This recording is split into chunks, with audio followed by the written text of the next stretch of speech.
यार एप्पल कुछ ज्यादा ही क्रेजी काम करने वाला है और मैं सच बता रहा हूँ, अगर आप लोग मैकबुक के दीवाने थे ना तो भाई राइट टाइम आने वाला है मैकबुक खरीदने का। जी हाँ, बिल्कुल सही सुन रहे हो। क्या हो अगर भाई 30,000 या 40,000 रुपए में एक एप्पल ऐसी मैकबुक निकाल दे जिसको लेने के लिए सब लोग पागल हो जाए और लाइन लगाने लग जाए, जैसे एक टाइम पे लगती थी भाई किसी चीजों के लिए। तो भाई ये सेम चीज एप्पल दोबारा से करने वाला है विद द लेटेस्ट मैकबुक। अब आप लोग सोच रहे हो भाई ये क्या हो रहा है, ऐसे कैसे हो सकता है? तो हाँ भाई ये होने वाला है, क्योंकि एप्पल जो है अपनी M1 chip, M2 chip, M3, M4 इन सब चिप्स के अलावा अपनी मैकबुक में डालने वाला है भाई वो वाली चिप जो आती है आईफोन्स के अंदर। हाँ भाई बिल्कुल सही सुन रहे हो, सही में A18 चिपसेट जो है ना वो अब आपको देखने को मिलेगी मैकबुक में, स्पेसिफिकली A18 Pro। तो भाई ये क्या होने वाला है, कैसे होगा, क्या प्राइसिंग होगी, कब आएगा, कैसा होगा, सब कुछ बताऊंगा, क्योंकि ये जो है एक क्रेडिबल सोर्स से हमें पता चला है और ये सच में होने भी वाला है एप्पल की तरफ से। तो आपको भाई आज बहुत ज्यादा मजा आने वाला है इस वीडियो के अंदर। तो देखो, अगर आप लोग ऐसी वीडियोस तगड़ी लगती है, ऐसे मजा आता है देखने में, तो भाई डेफिनेटली यार चैनल को सब्सक्राइब कर लो और जल्दी से लाइक कर दो इस वीडियो को, क्योंकि भाई ऐसे भाई को थोड़ी मोटिवेशन मिल जाती है ना। भाई आप लोग बिल्कुल गलत नहीं सोच रहे हो। देखो सीन ऐसा है कि एप्पल जो है ना अपने जितनी भी चिप्स बनाता है वो बहुत ही ज्यादा पावरफुल होती हैं। अभी आपको पता होगा जब एप्पल ने ट्रांजिशन करा था इंटेल वाली चिप से अपनी M1 चिप के अंदर, वो हुआ था 2020 में, लगभग 5 साल पहले। और उसके बाद जो ट्रांजिशन होता उस टाइम पे हमें लगा था भाई क्या ही हो जाएगा, लेकिन आज के टाइम पे अगर आप लोग M4 की परफॉर्मेंस देखो, जो अभी लेटेस्ट चिप है एप्पल की तरफ से, जो कंप्यूटर में ये लोग यूज कर रहे हैं, उनकी भाई क्रेजी लेवल की परफॉर्मेंस निकलती है। बेंचमार्क्स ले लो, चाहे फिर आप लोग भाई एडिटिंग के अंदर देख लो, हर एक चीज के अंदर काफी ज्यादा तगड़ा काम कर रहे हैं। और लगभग मैंने ये देख लिया है कि सभी लोग अप्रिशिएट करते हैं एप्पल की सिलिकॉन्स को कि हाँ भाई ये बहुत अच्छे हैं और बहुत कह सकते हो स्टेबल प्रोसेसर्स हैं अगर बात करें लैपटॉप्स के अंदर। बट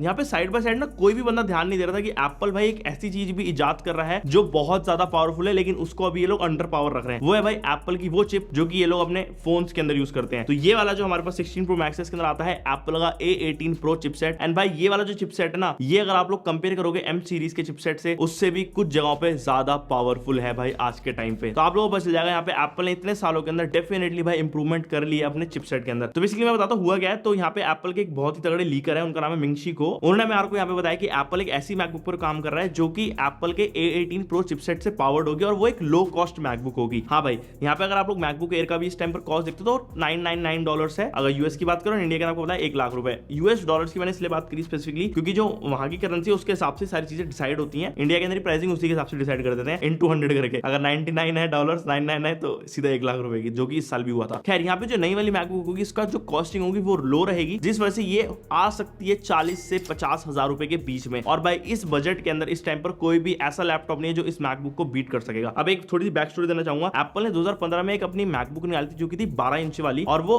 काइंड ऑफ बहुत स्लिम थी। उसमें एक ही USB Type-C पोर्ट था। और फन फैक्ट की बात, Type-C पोर्ट पहला कमर्शियली उसी मैकबुक के अंदर भी आया था। तो वो मैकबुक इतनी बिकी नहीं क्योंकि लोगों ने उससे प्यार नहीं दिया, छोटी थी बहुत ज्यादा, लेकिन कुछ लोगों को पसंद आई थी। जो लोग काफी ज्यादा ट्रैवल करते हैं उनको अच्छी लगी थी। अब यहाँ पे जो ये स्पेसिफिकली मैकबुक जो नई वाली आएगी, इसका नाम तो देखो मुझे नहीं पता क्या लोग ये रखने वाले हैं, बट यहाँ पे एक चीज हमें पता है कि जो डिजाइन होगा वो काफी ज्यादा स्लिम होने वाला है, अगेन जो 2008 में मैकबुक एयर के साथ हुआ था। सेकंड, अब इस बार जो है थोड़ा सा कलर्स के साथ ये लोग खेलेंगे। जैसे कि आपको पता होगा iMac के अंदर जो पीछे रखी है इसके अंदर काफी कलरफुल वाले कलर्स आते हैं, येलो हो गया, पिंक हो गया, ब्लू हो गया, वॉयलेट हो गया। तो ऐसे कलर्स हमारे को इस नई मैकबुक में देखने को मिलेंगे, जिस वजह से दूर से देख के पता चल जाएगा ये नई वाली मैकबुक है। थोड़ा सा डिस्टिंग्विश होना चाहिए। और मेरे हिसाब से ये जो मैकबुक है ना, एप्पल टारगेट करेगा उन स्टूडेंट्स के लिए जिनका बजट ज्यादा नहीं होता but they still want an apple device, और वो उस इकोसिस्टम में आना चाहते हैं। तो ये एक बहुत ही अच्छा लैपटॉप हो जाएगा। थोड़ी सी टेक्निकल भाषा में समझाता हूं। जो A18 Pro चिपसेट अभी हमारे को iPhone 16 Pro सीरीज में मिलता है, अगर मैं उसको डायरेक्टली कंपेयर करूं एप्पल के M1 चिपसेट से जो कि 2020 में लॉन्च हुआ था, हाँ भाई 5 साल पहले हुआ था, मुझे पता है। वो वाला जो M1 चिप्स था वो TSMC के 5nm प्रोसेसर के ऊपर बेस था, और अब जो ये वाला A18 Pro चिपसेट ये TSMC के 3 नैनोमीटर सेकंड जनरेशन प्रोसेस के ऊपर बेस्ड है। इससे आपको डायरेक्टली पता चल जाएगा जो 18 Pro की बिनिंग है वो डिफरेंट है, और साथ ही में जो एफिशिएंसी होगी वो भी A18 Pro में ज्यादा होगी एज कंपेयर टू M1। अब देखो यहाँ पे बहुत सी चीज होती है प्रोसेसर के अंदर, सिर्फ बिनिंग प्रोसेस नहीं होता। यहाँ पे बहुत सी और चीजें मैटर करती हैं कि भाई कौन सा प्रोसेसर है, कितने कोर सपोर्ट कर रहा है, कितने उसके अंदर ट्रांजिस्टर्स हैं, कितने न्यूरल कोर्स हैं। तो ये सब चीजों की बात करता हूँ। तो यहाँ पे अगर A18 Pro की बात करूँ तो 6 कोर का चिपसेट है, जिसके अंदर कि हमारे को 4 परफॉर्मेंस कोर मिलते हैं और 2 एफिशिएंसी कोर मिल जाते हैं, और 6 कोर का हमारे को जीपीयू मिलता है विद 16 कोर का न्यूरल इंजन। अगर आप लोग इस फिगर को कंपेयर करोगे एप्पल के M1 चिपसेट से, आपको हल्का सा कम लगेगा, लेकिन जब आप लोग भाई इसके स्कोर देखोगे वो लगभग M4 iPad के स्कोर्स के बराबर आते हैं Geekbench के अंदर। तो ये वाला जो हमारा 18 Pro है, सिंगल कोर स्कोर हमारे को 3400 के आसपास का देता है, वहीं पे जो मल्टी कोर स्कोर है वो 8500 का देता है। और iPad Air M4 वाला जो है हमारे को भाई जो मल्टी कोर स्कोर है वो 13000 के आसपास का देता है, और सिंगल कोर स्कोर 3600 के आसपास का देता है। तो आप देख सकते हो A18 Pro लिटरली M4 जितना केपेबल है अगर उसे हम iPad से कंपेयर करें, तो आप परफॉर्मेंस का अंदाजा लगा सकते हो भाई काफी तगड़ी है 18 Pro की। और क्लेम के अकॉर्डिंगली अभी जो मैं आपको Geekbench स्कोर्स की बता रहा हूं ना बात, तो अगर उसे M1 से हम लोग डायरेक्टली कंपेयर करें तो परसेंटेज वाइज अगर देखोगे तो 50% ज्यादा फास्ट है हमारा A18 Pro as compare to M1 chipset. 5 सालों में डेफिनेटली भाई फोन के प्रोसेसर भी लैपटॉप के प्रोसेसर प्रोसेसर को बीट कर रहे हैं, ये देख के थोड़ा सा अलग सा और अजीब सा लगता है। अब इससे डायरेक्टली ये तो पता चल जाता है कि जो हमारा 18 प्रो है वो M1 को बहुत इजीली हरा सकता है, तो M1 की जो जगह है अब वो 18 प्रो इजीली ले लेगा। और पता सबसे इंटरेस्टिंग बात ये है कि जो ये वाला 18 प्रो है ये रे ट्रेसिंग को सपोर्ट करता है, जबकि M1 chipset ray tracing support ही नहीं करता था। और साथ ही में इसके अंदर जो हमारे को वीडियो के कोडेक्स मिलते हैं 18 प्रो में वो ज्यादा बेटर है as compare to M1 chip. अगर आप लोग बेंचमार्क्स एंड इन सभी चीजों के बिहाफ पे देखोगे तो A18 प्रो चिपसेट बेटर है एज कंपेयर टू M1। तो ये एप्पल यहाँ पे 18 प्रो को इजीली भाई अपने मैकबुक्स के अंदर यूज कर सकता है। लेकिन कुछ चीजें हैं जो भाई दिक्कतें फेस कर सकता है एप्पल, जैसे कि सबसे पहली दिक्कत होगी रैम। अगर आप लोग इस टाइम पर देखोगे तो हमारे को रैम जो मिलती है वो 8 GB की मिलती है स्पेसिफिकली इन आईफोन, और उसको 16 GB तक उनको एक्सटेंड करना पड़ेगा अगर उनको मैकबुक्स के अंदर वो चीज हमें देनी है, क्योंकि इसका भी एक रीजन है, एप्पल इंटेलिजेंस पर अपनी काम कर रहा है। और मुझे कहीं ना कहीं ये पता है कि जब एप्पल इंटेलिजेंस दोबारा से रिफाइन करके आएगी तो काफी ज्यादा अच्छी होने वाली है और दूसरे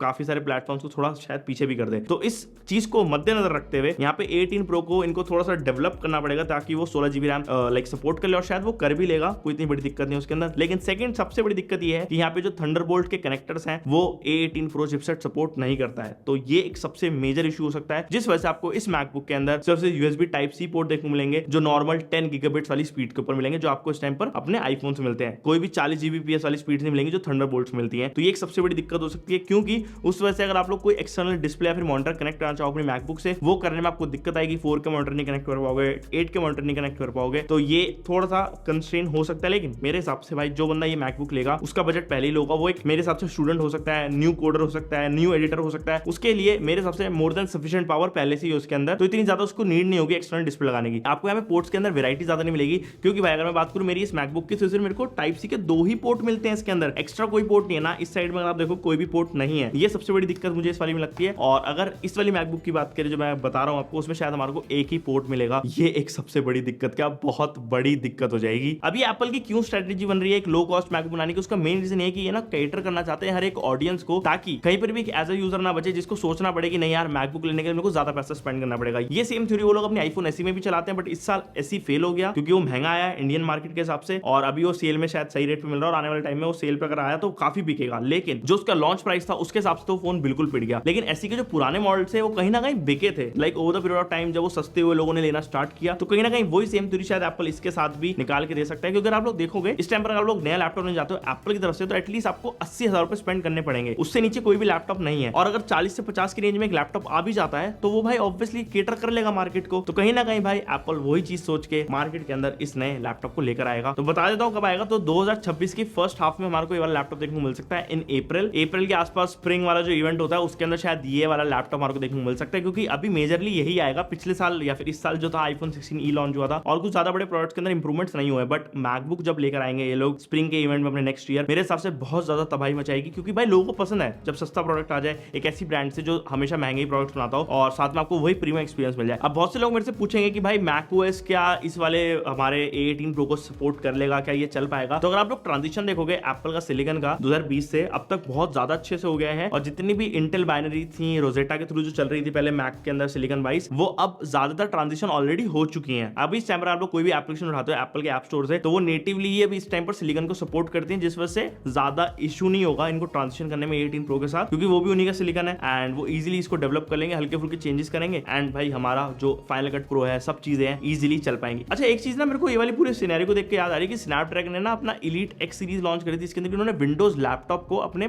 स्नैपड्रैगन प्रोसेसर के ऊपर चला दिया था। तो भाई काइंड ऑफ वही सेम चीज जो है एप्पल कर रहा है, तो कुछ ज्यादा बड़ा मुझे ऐसा अलग नहीं लग रहा है, तो ये हो सकता है, इट इज वेरी डूएबल। और अगर ये हो जाता है तो मेरे हिसाब से भाई इस बार हमारे को कुछ अच्छी गेम्स भी शायद मिल सकती हैं मैक के ऊपर खेलने को, क्योंकि रे ट्रेसिंग का भी सपोर्ट आता है, तो शायद फिंगर्स क्रॉस मजा आ जाए। बाकी देखते हैं भाई और क्या होता है इस वाले मैकबुक के अंदर, क्या चीजें आगे आती हैं, बाकी देखेंगे यार हार्डवेयर वाइज क्या चीजें होती हैं आगे चल के। लेकिन अगर डिजाइन के अंदर डिस्प्ले की मैं बात करूं तो बोला जा रहा है कि 13 इंचेस का ही होगा पैनल हमारा, जो कि नॉर्मल मैकबुक्स के अंदर आता है एयर में, तो काइंड ऑफ वही सेम हमारे को पैनल साइज मिलेगा। मेरे हिसाब से सफिशिएंट है, उससे नीचे नहीं जाना चाहिए, उससे नीचे बहुत छोटा हो जाता है और उससे ऊपर फिर बड़ा हो जाता है। तो 13 inches is the sweet spot, वहीं पे रखो, मस्त है, कोई दिक्कत नहीं है। और हल्का सा पतला पतला कर लो, कोई दिक्कत नहीं है, वहां पे तो हम लोग थोड़ा सा झेल लेंगे, सहन कर लेंगे चीज। तो यार मेरे हिसाब से ये वाली जो मैकबुक होगी इसका शायद आप लोगों को वेट करना चाहिए, और मैं तो देखो आप लोगों को पता है पहले दिन लेके वीडियो बना दूंगा और आप लोगों को मजा आएगा भाई, सब कुछ बताएंगे इस वाले लैपटॉप के बारे में। होप सो सब कुछ सही रहे और भाई अच्छे रेट पे लॉन्च हो, मेरी तो यही कामना है भाई। बाकी आप लोग बताना यार आप लोग क्या लगता है इस वाले लैपटॉप के बारे में, आपके क्या थॉट्स हैं, सही कर रहा है एप्पल, नहीं कर रहा, मेरे को थोड़ा सा जानना है यार। और बस इतना ही था इस वाली वीडियो के अंदर। अगर आप लोगों को पसंद आएगा तो डेफिनेटली आप लोग लाइक कर सकते हो, चैनल को सब्सक्राइब कर सकते हो,